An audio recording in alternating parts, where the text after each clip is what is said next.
Asan aking salamin? May kakilala ka bang babad sa cellphone o di naman kaya babad sa screen nila sa TV at sa work?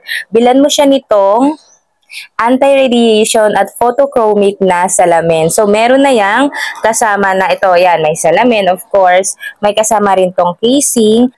So, meron din tong kasama nitong pang-test ng Blu-ray. So, meron din po itong panlinis ng salamin. Ganito po yung marireceive ninyo, nakabalot pa po. Aside po doon sa casing, kaya naman safe na safe. Pwede nyo rin po itong ipang regalo sa mga mahal nyo sa buhay this Christmas.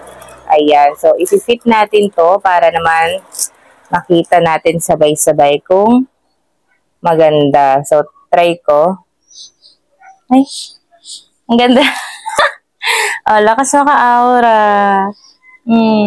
Ayan, asan aking salamin. So, ayan, nag-iiba yung kulay nito. So, kapag nasa initan kayo, mapapansin nyo, nagiging darker yung color niya. Pero kapag nasa loob lang naman kayo ng pamamahay, nagiging lighter yung color ng salamin. Kaya kung gusto mo nito, ayan, check out ka na.